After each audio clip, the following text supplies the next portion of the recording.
acompañando, así que estamos muy contentos de verla aquí. Bienvenida. ¿Están ahí? Éxodo capítulo 17, versículos del 1 al 7. Mis amados hermanos, esto es la palabra de Dios.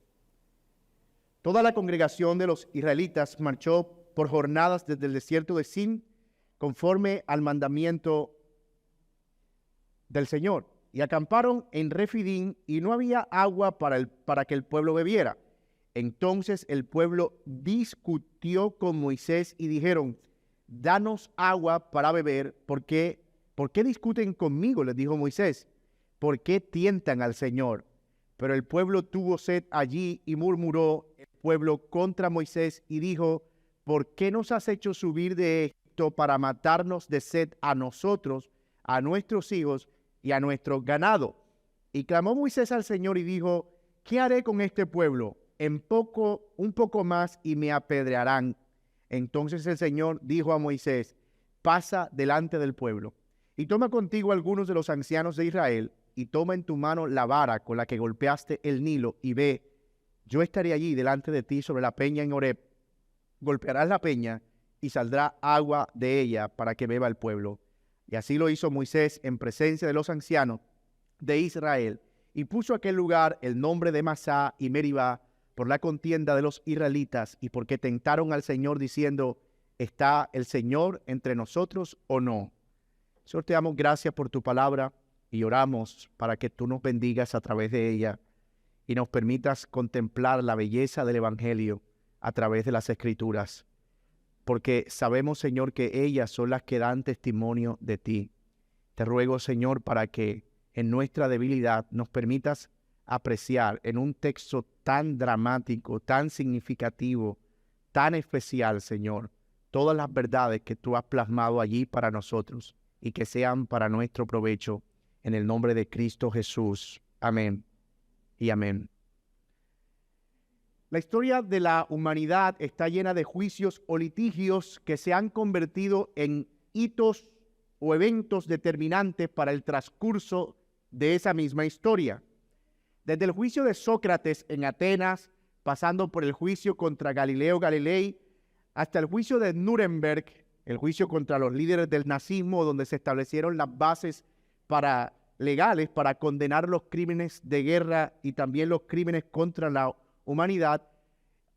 El mundo ha visto cómo a través de hacer justicia se han establecido paradigmas que han transformado nuestra forma de ver lo que nosotros hoy vemos.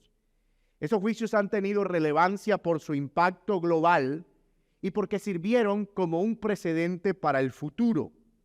Pero uno de los juicios más dramáticos que pudiéramos encontrar en la larga lista de juicios importantes en la historia es el que se llevó a cabo contra el rey Carlos I de Inglaterra.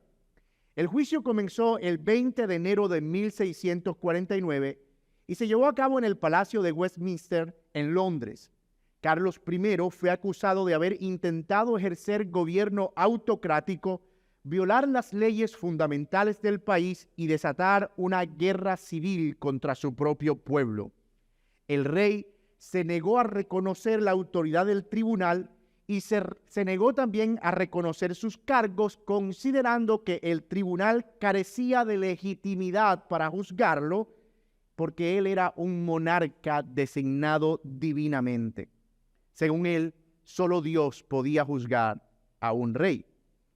El rey fue sentenciado y condenado a ser decapitado, lo cual se llevó a cabo 10 días después, marcando el inicio de una nueva era para la monarquía y para las formas de gobierno en el mundo. Pero lo que veremos hoy es un juicio todavía más singular. Uno que se queda en el marco de un desierto, o que se da en el marco de un desierto, un pueblo rebelde, y esta vez no a un rey malo, sino a un rey misericordioso y bueno, pero como quiera, un juicio que cambiaría el curso del pueblo de Israel y también de la humanidad. Este texto que nosotros estamos considerando es tal vez uno de los pasajes más evangélicos y cristocéntricos que pudiéramos encontrar en el libro de Éxodo. Y es mi propósito poder mostrar esa realidad a lo largo de este sermón. En ese capítulo 17, el pueblo vuelve a ser puesto a prueba, pero la respuesta de Dios tiene ahora unos elementos que no habíamos visto hasta ahora. A diferencia de las dos pruebas anteriores, si ustedes se acuerdan, cuando faltó el agua en Mara porque estaba amarga y cuando faltó el pan y Dios les provee el maná, el patrón era más o menos el mismo. Había una necesidad, el pueblo se enojaba contra Moisés, Moisés oraba, Dios hacía un milagro y el Señor les daba unas recomendaciones o unos mandatos. Sin embargo, aquí no vemos que ese patrón se cumple. Si bien falta agua, el pueblo clama y le reclama a Dios. La intervención de Dios es distinta esta vez. Él se mete en la historia y desarrolla un escenario particularmente llamativo. De hecho, lo que queremos mostrar es que Dios responde llamando al pueblo a juicio. Y los elementos de un juicio los vemos allí porque era eso lo que estaba haciendo el pueblo contra Dios. Cuando leamos el pasaje vamos a ver que ellos realmente, desde su perspectiva, estaban considerando que Moisés debía ser condenado a la pena de muerte por lapidación. El capítulo 17 es interesante porque pareciera como que la queja del pueblo está llegando al clímax, pero Dios interviene de manera significativa y la razón es que la queja había escalado y se había convertido ya en una acusación contra Moisés y contra Dios. Miren aquí, y esto es importante, en los dos eventos anteriores, la falta de agua y la falta de pan, eso parecía como la queja caprichosa de un pueblo. Y Dios como que ignoraba esa queja y de repente obraba en su misericordia y les hacía bien. Pero aquí, esto no se ve como una queja cualquiera. Es un juicio que ellos están levantando contra Moisés, levantando contra Dios. Son esos elementos los que nos dejan ver que este nuevo episodio, más que seguir el patrón de queja, milagro y mandamiento de los episodios pasados, se parece más a un tribunal improvisado en el desierto, en el que Dios convoca al pueblo para juzgar una causa. Pues su queja ya era una acusación y su descontento pasó a ser una iniciativa de atentar contra la vida de Moisés o de pasarlo por la pena de muerte. Y ese es el punto que quiero proponerles para este sermón. Dios es un Dios bueno, pero Él también es santo y debe juzgar la desobediencia. Pero en dicho juicio, Él muestra tanto su justicia como su misericordia. Dios es bueno, pero Él tiene que juzgar la desobediencia. Y en ese juicio, Él muestra tanto su justicia como su misericordia. Y yo sé que en principio es muy difícil de ver eso en el pasaje. Ahí lo que veo es un pueblo pidiendo agua. Pero precisamente de eso se trata. Y eso es lo que vamos a desarrollar. De hecho, y como dato curioso, en principio yo le había propuesto al equipo de multimedia que titularan este pasaje "Fue a prueba de sed otra vez". Así se iba a llamar este sermón. Pero luego nos encontramos que era más que una prueba de fe. Había algo mucho más significativo que simplemente el pueblo puesto a prueba por falta de agua. Y vamos a desarrollar ese punto o ese argumento a la luz de los tres siguientes encabezados. Es decir, si esto es un juicio, vamos a verlo como un juicio. Y vamos a ver en primer lugar los cargos, versículos 1 al 4. ¿Cuáles son los cargos de la acusación? Luego veremos versículos 5 al 6, el juicio como tal. Y luego veremos en el versículo 7 la resolución. ¿Alguien es abogado, estudia derecho aquí? ¿Puede levantar su mano? Ninguno. Ok. Y tenemos varios abogados entre nosotros. Muy bien. O sea, ustedes hoy van a estar presenciando un juicio oral aquí en Éxodo y en un desierto. Así que veamos, versículos 1 al 4, cuáles son los cargos del pueblo y qué es lo que está pasando. ¿Qué es lo que está provocando este juicio?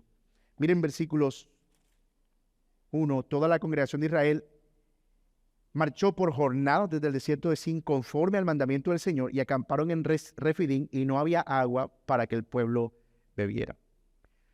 Lo que vemos aquí se parece a lo que veníamos viendo. Un pueblo continúa sus jornadas desde el último campamento. El Señor les dice, caminen, confíen en mí, sigan hacia donde yo les digo que vayan, pero se enfrentan a un nuevo desafío. No había agua. Bueno, uno no tan nuevo, porque ya habían pasado por una situación similar. En Mara, cuando tuvieron sed anteriormente, el problema no era que no había agua, sí había, sino que era amarga, no estaba disponible para tomar. Pero aquí era que ni siquiera había agua, no era que había un charco, nada, no había. Y era un desafío, por así decirlo, nuevo para ellos. Y el versículo 2 dice que el pueblo discutió, contendió con Moisés. Y la palabra da la idea de un altercado, y tiene mucho sentido. En Mara, el pueblo apenas estaba comenzando a ver la mano del Señor y su reproche era comprensible. Pero ahora ellos seguían recogiendo el pan cada día.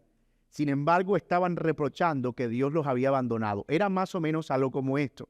Se levantaban en la mañana, recogían el maná del cielo y una vez lo recogían, decían, qué Dios perverso este, que no nos da agua y nos quiere matar en este desierto, recogiendo el maná. Es decir, estaban recibiendo la mano, viendo la mano poderosa de Dios, proveyendo cuidado para ellos, y aún así estaban reprochando de que Dios los había llevado al desierto para matarlo. Y eso, a los ojos del Señor, a los ojos de Moisés y a los ojos del sentido común, era tentar a Dios. Esto ya no era un mero descontento, ya había pasado a ser endurecimiento del corazón. Ellos estaban viendo el poder de Dios todos los días, pero lo estaban ignorando por completo. De hecho, no es mi opinión. El Salmo 95, del 8 al 9, dice, no endurezcan su corazón como en Meribá, o sea, como aquí, como en el día de Masá, en el desierto, cuando sus padres me tentaron. ¿Cómo? Bueno, cuando sus padres me tentaron y me pusieron a prueba, aunque habían visto mi obra. Ellos me tentaron y me pusieron a prueba, aunque habían visto mi obra. Aquí está el corazón del problema. Se quejaban y murmuraban, aunque estaban viendo de manera permanente la obra del Señor. Pero ellos no solo tenían descontento contra Moisés, también, a diferencia de los dos eventos pasados, ahora habían tomado medidas. Habían resuelto que Moisés, esta era la decisión del pueblo, y de paso Dios eran unos genocidas que los habían llevado a morir al desierto y que ya ellos no quieren devolverse a Egipto. Noten que a estas alturas ellos no están diciendo, ay, qué bueno habría sido devolvernos a Egipto. ¿Qué hacemos? ¿Será que nos vamos a morir en este desierto? No, ellos ahora quieren lapidar a Moisés y para ello han abierto un pliego de cargos. Y el pliego de cargos es, tú y tu Dios son unos tiranos porque nos sacaron a nosotros del desierto y de manera brutal nos trajeron aquí a morir con nuestros hijos pequeñitos y también con nuestro ganado. Eso se llama genocidio y nosotros hemos decidido matarte a ti por esa decisión. La lapidación, la muerte por apedreamiento, era una forma de castigar legalmente y muy común en la civilización de la época. Eso daba cuenta de que ahora la actitud, más allá del descontento, era de rebeldía. Ellos ya no están diciendo nos queremos devolver a Egipto, no, ellos están diciendo queremos tomar el control.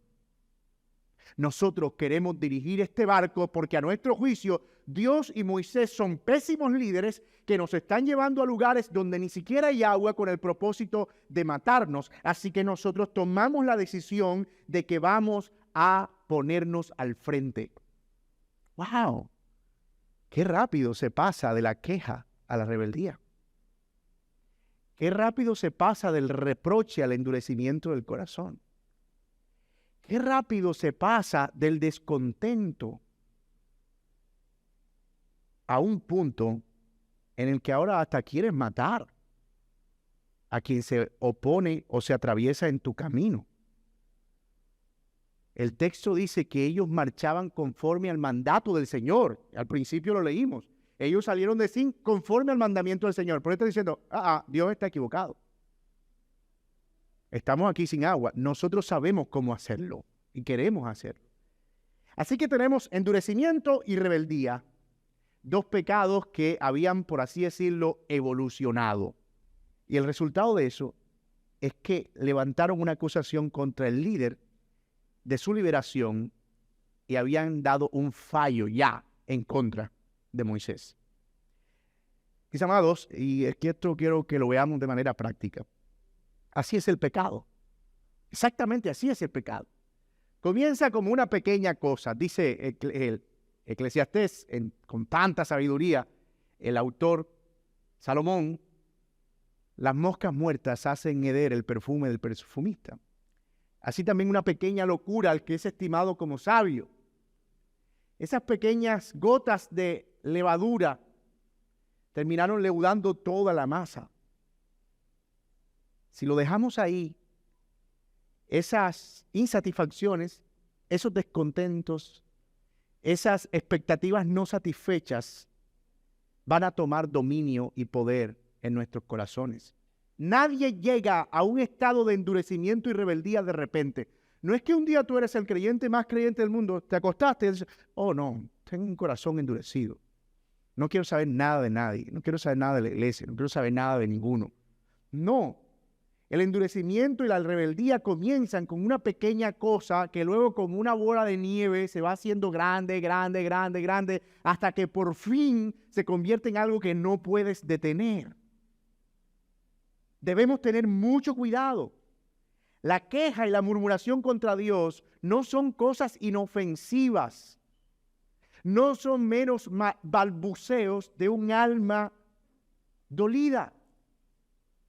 Son la cuota inicial del endurecimiento y de la rebeldía. Y miren lo que dice el autor de Hebreos, refiriéndose exactamente a este mismo texto en el capítulo 3, versículo 7 en adelante. Él dice, por lo cual, como dice el Espíritu Santo, si ustedes oyen su voz, otra vez, no endurezcan su corazón. Eso es citando el Salmo 95, que a su vez se estaba refiriendo a este evento en particular, la rebelión del pueblo en Meribá, como en la provocación, como en el día de la prueba en el desierto, donde sus padres me tentaron y me pusieron a prueba y vieron mis obras por 40 años, por lo cual yo me disgusté con aquella generación y dije, siempre se desvían en su corazón y no han conocido mis caminos, como juré en mi ira, no entrarán en mi reposo. Y miren la advertencia del autor de Hebreos, tengan cuidado, hermanos, no sea que en algunos de ustedes haya un corazón malo de incertidumbre para apartarse del Dios vivo. Antes, exhórtense los unos a los otros cada día, mientras todavía se dice hoy, no sea que alguno de ustedes sea endurecido por el engaño del pecado, porque somos hechos partícipes de Cristo si es que retenemos firmes hasta el fin el principio de nuestra seguridad, por lo cual se dice, si ustedes oyen su voz, no endurezcan sus corazones, otra vez, como en la provocación, porque quienes habiendo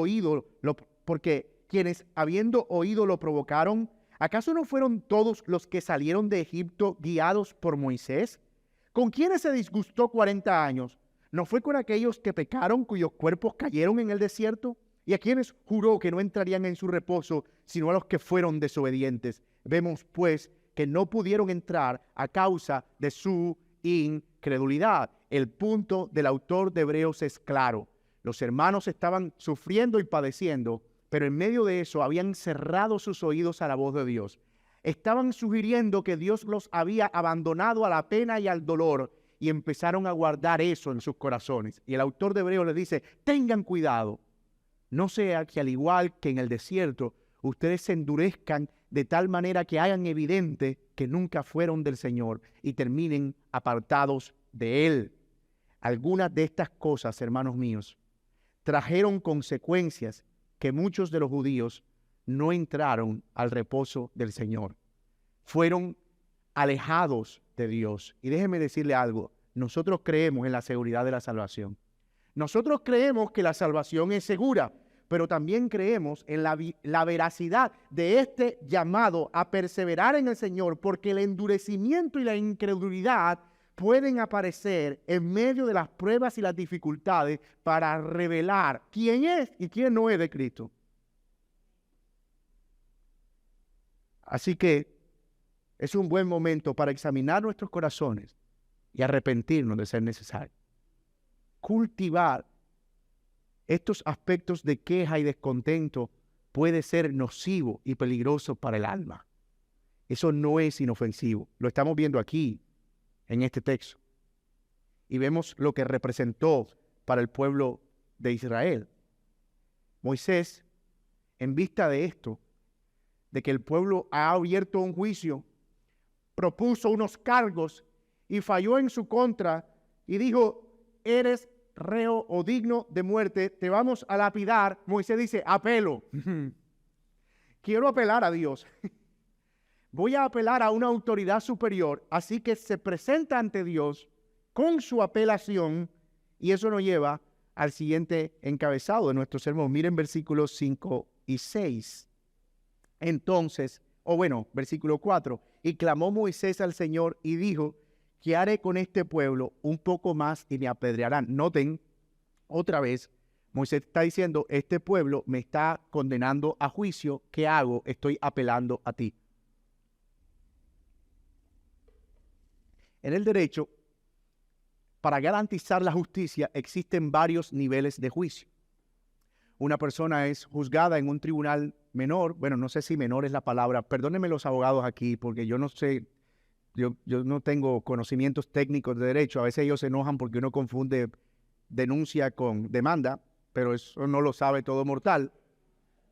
Así que existen tribunales, por así decirlo, como de ciertas causas, y los jueces fallan, pero el que es juzgado siempre tiene derecho a apelar a una instancia superior.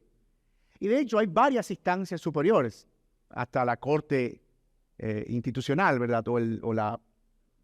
Derecho institucional, incluso hasta cortes internacionales, en el caso de que tú digas, en mi país no me están juzgando justamente. Bueno, Moisés está apelando a un tribunal universal. Está diciendo, yo quiero apelar ¿a quién? Al Dios del universo. Yo quiero que Él revise este caso. Así que lo que vemos aquí es la revisión divina del caso de Moisés o de el Estado de Israel contra Moisés o la nación de Israel contra Moisés. Y miren que en el versículo 5 dice el Señor, entonces dijo el Señor, di a Moisés. Voy a leer esto lento porque quiero que ustedes puedan recrear la escena conmigo.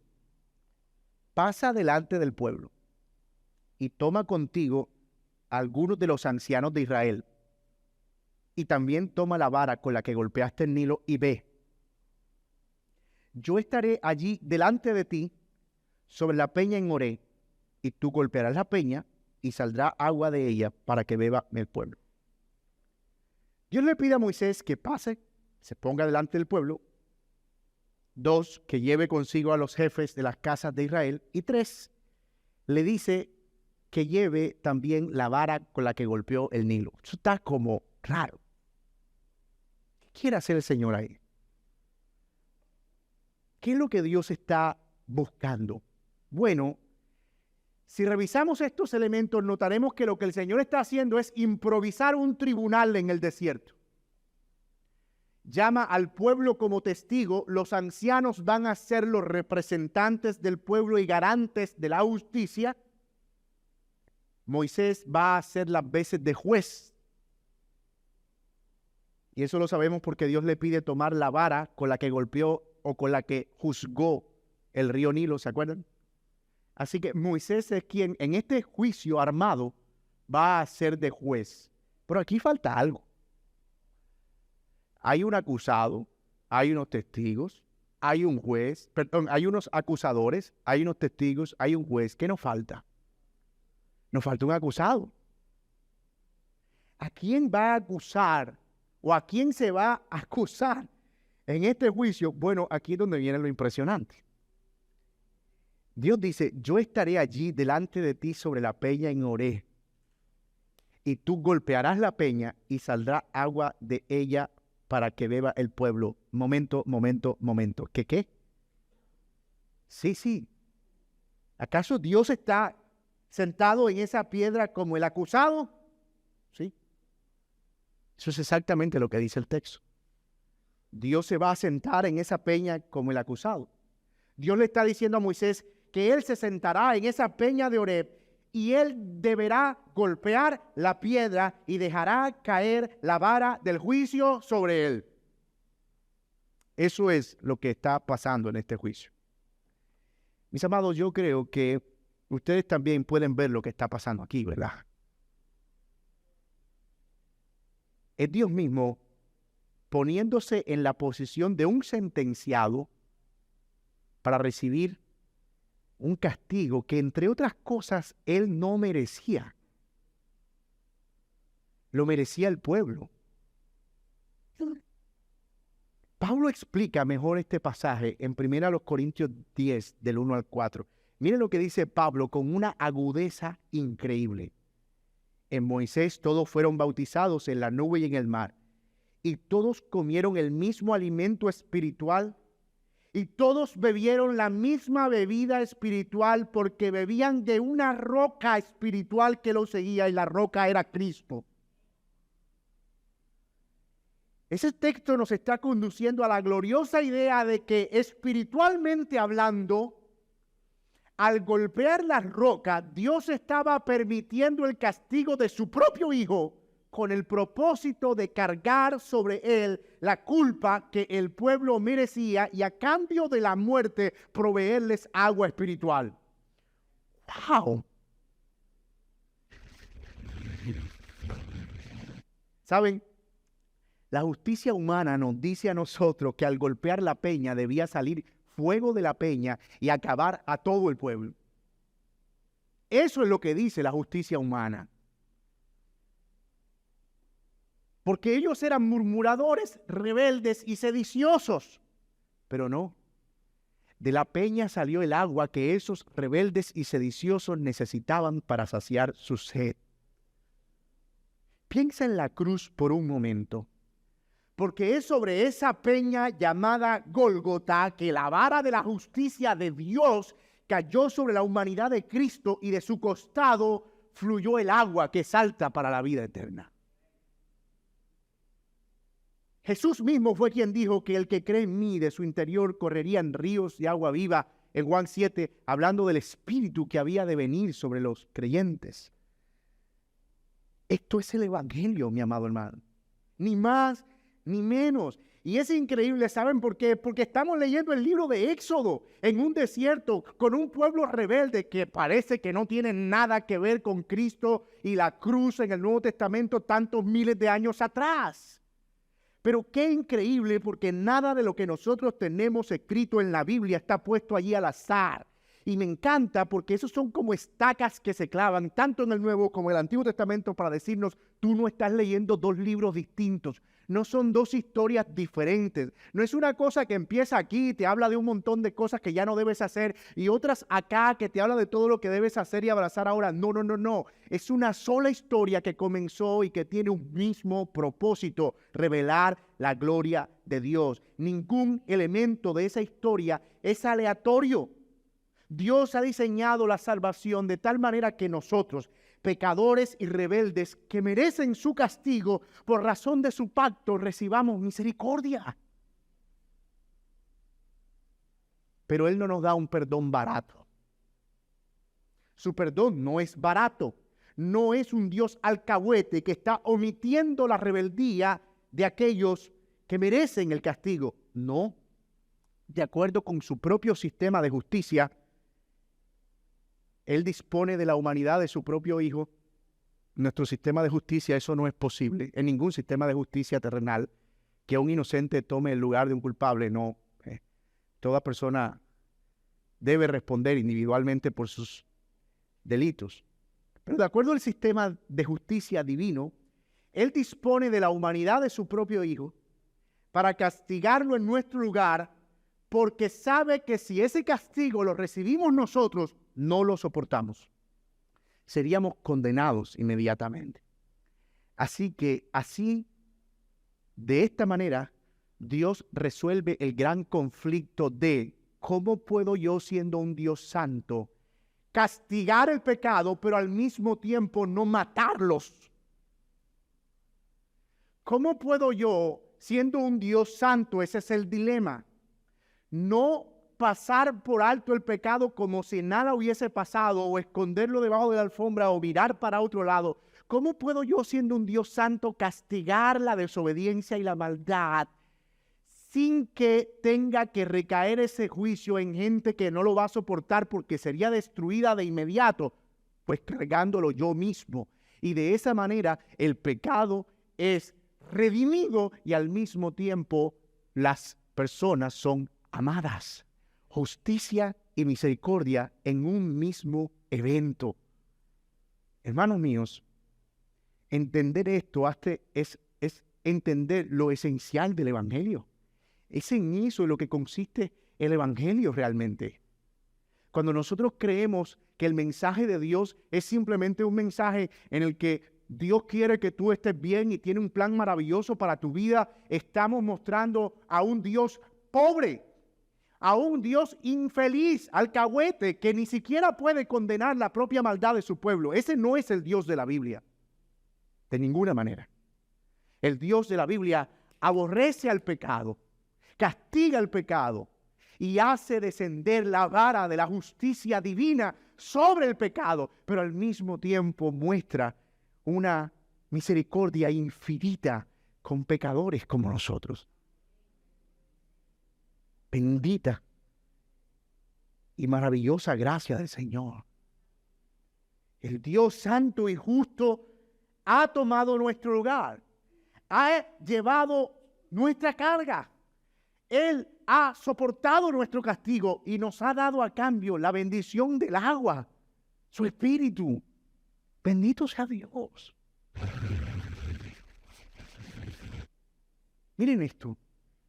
En el juicio que ellos habían elaborado, los israelitas, endurecidos en su rebeldía, ellos eran los inocentes y los jueces, o sea, eran juez y parte al mismo tiempo. O sea, ese juicio estaba, dirían los abogados, viciado. Así es, ¿verdad? Hay un vicio de procedimiento en ese juicio. Y Dios era el culpable, junto con Moisés, y la sentencia que ellos mismos habían diseñado era lapidarla. Como no podían lapidar a Dios, entonces decían, pues lapidemos a Moisés. ¿Alguna vez le ha pasado? Yo me imagino que sí, porque si usted tiene hijos pecadores, seguramente le ha pasado. O tal vez usted fue hijo, como yo, y te pedían hacer algo y tú en rebeldía no lo hacías y golpeabas algo o tirabas la puerta y mamá decía, pégame a mí. Nunca le dijeron eso. Pensé que mi mamá era la única. Estás muy bravito. Pégame a mí. Ese golpe que tú diste ahí, ese golpe me lo tienes que dar a mí. Ven, dámelo. En cierta manera así se manifiesta la rebeldía. Golpeamos una cosa queriendo golpear otra.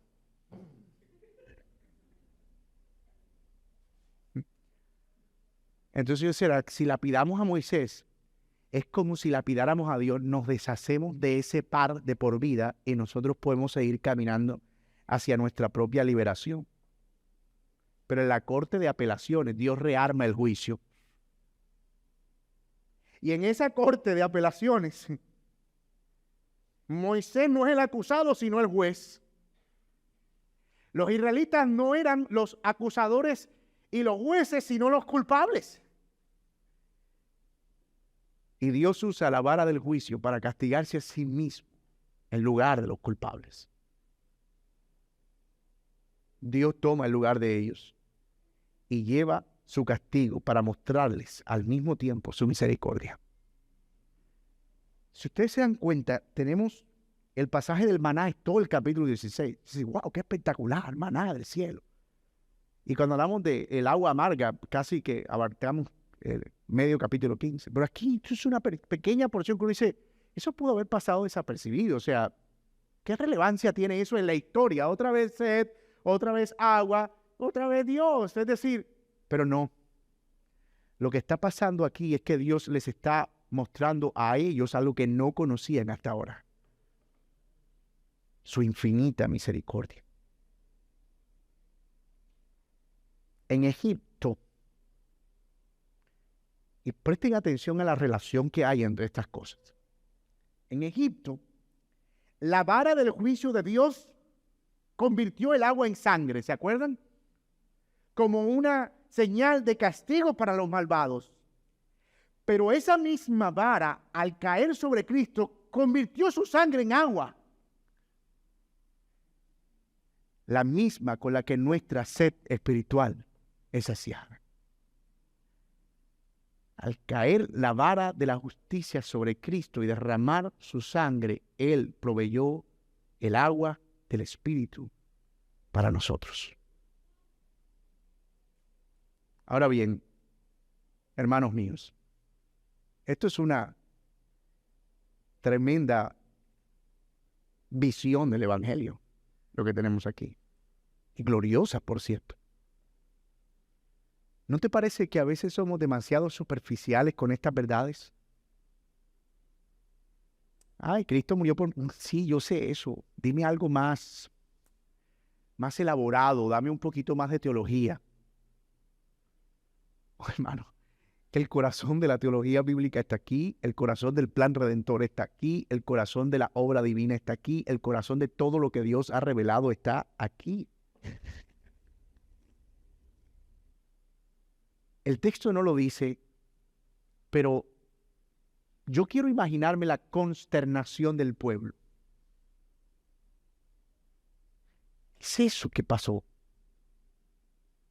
Dios estaba en la peña, probablemente simbolizado por un ángel o alguna columna o lo que sea. Y Moisés golpea, las veces que ellos vieron golpear una peña o mover esa vara, algo pasaba de juicio. O sea, ellos sabían que esa vara se agitaba para ejercer juicio, pero a ellos no les estaba pasando nada. Tal vez en ese momento ellos no vieron los efectos y no pensaron mucho en qué había pasado detrás, solo en el agua que empezó a brotar. Y dijeron, milagro, milagro, agua. Pero ustedes ahora entienden por qué fue tan grave que en un evento posterior Moisés golpeara la piedra otra vez y dijeran, pero qué Dios caprichoso es este, o sea, otra vez. O sea, no dejó entrar a Moisés solamente porque volvió a golpear la piedra. O sea, el pueblo fue tan rebelde tantas veces y le perdonó tantas cosas, pero Moisés golpeó otra vez la piedra y le dijo, no entrarás en la tierra prometida. Ah, ya ustedes entienden por qué. Porque no era que me quiero lucir aquí haciendo un milagro. No. Era Moisés, tú no eres un juez celestial. Yo soy el juez. Y no puedes atribuirte mi lugar.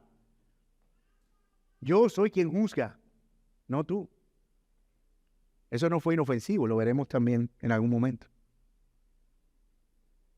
Pero eso es importante en la historia y en la narrativa. Ahora bien, luego del juicio vemos una resolución. ¿Qué pasó? Bueno, es el desenlace de este episodio lo que nos lleva a nuestro tercer y último encabezado. Versículo 7, la resolución. Mírenlo conmigo. Y puso a aquel lugar el nombre de Masá y Meriba, por la contienda de los israelitas y porque tentaron al Señor diciendo, ¿está el Señor entre nosotros o no? Como en las ocasiones anteriores, el Señor les pide guardar esos lugares como un recordatorio.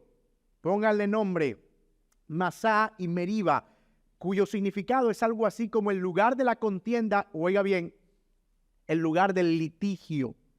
Por eso es que asumimos la idea de que lo que está pasando aquí es un juicio, lugar del litigio. Y ellos pusieron a prueba al Señor y la respuesta de Él fue mostrar una vez más su misericordia con su pueblo. Dios continuará habitando entre ellos y ese es el mayor regalo para personas débiles como Israel y como nosotros, que incluso después de llevar Él nuestro castigo, no nos deja solo. Sigue siendo nuestro camino, nuestros pasos, sigue guiando nuestra dirección y sigue siendo Emmanuel, Dios con nosotros. La prueba del pueblo era, ¿está Dios entre nosotros? La respuesta es, por supuesto que está entre ustedes. Dios está entre nosotros. Hermanos, las evidencias de la obra de Dios en nosotros no son, y de su presencia entre nosotros, no son necesariamente cosas espectaculares. Dios aquí le mostró que Él estaba entre ellos, como perdonando su pecado, cargando el juicio sobre sus espaldas. El Evangelio es el recordatorio de Emmanuel, de que Dios está con nosotros. Qué bueno es para nosotros saber que el Señor no nos ha dejado a merced de nuestra propia debilidad. Qué bueno. Sino que se ha comprometido no solo con perdonar nuestro pecado, sino a conducirnos hasta la tierra preparada para nosotros. Es interesante que Pablo dice que la roca los seguía. No sabemos realmente si es que esa roca se movía con ellos o si es que eventualmente en cada campamento encontraban una peña que igual les brotaba agua como un testimonio de su cuidado permanente. Lo cierto es que era la forma en la que Dios les estaba mostrando a través de esa agua su presencia entre ellos. ¿Cómo lo hace hoy con nosotros? Yo me voy, pero les dejaré a un consolador. Él estará con ustedes. Les recordará mis palabras, el Espíritu Santo que he enviado para ustedes. Él mora en nosotros ahora y nos guía, dice su palabra, hacia toda verdad. En los sistemas judiciales que conocemos, no se espera que los jueces tengan una relación posterior con los acusados. Eso sería muy sospechoso. ¿Te imaginas? Un juez absuelve a alguien y después tú lo ves allá almorzando con el absuelto. Eso éticamente se ve sospechoso. Tal vez no está prohibido, pero es raro. Y más teniendo una relación íntima con el acusado. Pero bueno, como Dios no tiene dilemas éticos, Él es nuestro Padre Celestial, pero también un Dios justo que no compromete su integridad. Él no deja de amar a aquellos que absolvió. No lo deja a su merced, sino que se asegura de que puedan perseverar en Él y mantenerse en una relación con Él. Algunas aplicaciones finales, hermanos, de estas ideas, algunas tal vez más complejas que otras. Pero veamos en primer lugar, esta verdad que encontramos en la palabra debe ayudarnos a caminar con confianza y libres del temor. El Evangelio nos da la esperanza de saber que no hay pecado que Cristo no haya perdonado y que no hay ninguna condenación para los que están en Cristo Jesús. Una de las cosas con las que tenemos que lidiar en nuestra vida y que hace daño y no nos damos cuenta es con la culpa. Muchas personas, por no manejar la culpa, toman decisiones erráticas. Se mantienen en relaciones difíciles, haciéndose daño a ellos y a los que les rodean por la culpa. Si fallaron como padres, la culpa los hace complacientes con sus hijos y crean monstruos entre ellos, porque no quieren que sus hijos pasen lo mismo que ellos, porque se sienten culpables. Pero hermano, Cristo pone fin a esas cosas. Ninguna condenación hay para los que están en Cristo Jesús. Las deudas de nuestro pasado, escúchelo bien, están resueltas, pagadas completamente. Y no estamos diciendo que olvidamos nuestro pasado. Por supuesto que no, está ahí, no nos arranca en el cerebro. Pero no tiene un efecto en nuestra conducta, o no debería tener un efecto en nuestra conducta ahora. ¿Por qué? Porque la deuda ha sido pagada. Ninguna condenación hay. El Señor ha perdonado nuestro pecado. Él cargó toda la culpa. Somos libres. Eso es lo que significa ser libres en Cristo. Así que yo te animo, hermano, de verdad, a poder examinarte si muchas de las cosas que vives ahora o haces ahora son el resultado de una culpa mal manejada. Porque si eso es así, corre a Cristo y allí está el fin de toda nuestra culpa.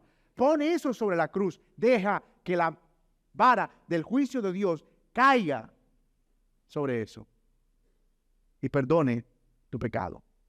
Y de verdad experimentes el perdón del pecado. Porque la realidad es que eso ya está hecho. Yo solo debo creer eso. Y voy a usar una palabra arriesgada, apropiarme de eso. Atesorar eso, abrazar eso. Cristo pagó la deuda. Segunda implicación práctica. El mayor regalo que hemos recibido es haber sido absueltos del juicio y eso debe llevarnos a vivir con contentamiento. Muchas de las cosas de las que nos quejamos pueden ser una afrenta contra Dios, sobre todo si olvidamos que Él nos ha dado la provisión y el cuidado más grande que puede darse. Nos ha dado a su propio Hijo y eso debe ser suficiente. Tenemos la permanente tentación a caer en el victimismo. ¿Sabe lo que es el victimismo? Tiene sus variantes, el victimismo, que es algo como, yo no merezco esto que estoy viviendo. ¿Por qué estoy pasando por lo que estoy pasando? Yo soy una persona tan buena. He sufrido tanto en esta vida que no merezco seguir sufriendo. La verdad es, mi hermano, que sí merecemos eso y muchas otras cosas por nuestro pecado. Pero en Cristo Jesús, nosotros entendemos que Él ya ha dado provisión suficiente. Él lo hizo. Y entonces aquellas cosas que yo estoy recibiendo ahora o no estoy recibiendo no me apartan de esa realidad. Y yo debo correr ahí continuamente. Cristo ya pagó la deuda. ¿Qué más puedo pedir? Tener una esposa que me ame, unos hijos que me respetan, es ganancia. Tener hermanos que me aprecian es un regalo. Así que tener uno que otro en contra, alguna dificultad, alguna prueba de la vida o alguna ausencia de un bien material, eso es un poquito menos de la ganancia que ya tengo, pero no me hace perder lo que ya tengo en Cristo Jesús. Saber y entender el Evangelio produce contentamiento en nuestro corazón. Él me ha salvado, Él me ha redimido, Él me ha librado, Él me ha dado lo necesario para la vida. Todo lo que tengo de allí para adelante es ganancia. Y si no llego a tener eso, por lo menos estoy en balance verde.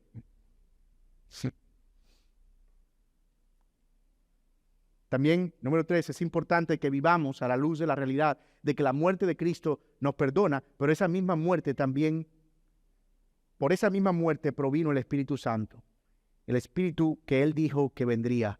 Y voy a decirlo en palabras muy sencillas. Si tenemos al Señor, tenemos el Espíritu Santo morando en nosotros. No necesitamos de cosas espectaculares para que el Espíritu Santo venga. Él mora en nosotros. Tenemos el agua de la vida suficiente para nosotros. Y finalmente, mi amigo, si tú estás aquí y tú estás sin Cristo, yo espero que el Evangelio haya sido claro para ti hoy. Tú y yo, tal vez yo, más yo que tú, somos culpables ante Dios y merecedores del castigo eterno. Esa es la realidad. Pero por la misericordia del Señor, Él envió a su Hijo a la cruz para que muriera en nuestro lugar. ¿Tú crees eso? Es decir, eso es una verdad para ti, porque si tú pones tu fe y tu confianza en esa verdad, Él perdonará tus pecados y te dará el Espíritu y te conducirá a la vida eterna. Y eso solamente por la fe en Él. Y es mi deseo, si tú estás aquí, que esta verdad pueda ser real en tu corazón y el Señor pueda transformar tu vida de modo que te conviertas en un hijo de Él y le sirvas para su gloria. Yo quiero que nos pongamos de pie y respondamos a esto, hermano, cantando ese último cántico en el que nos dirigiste. Glorioso intercambio. Él tomó nuestro lugar.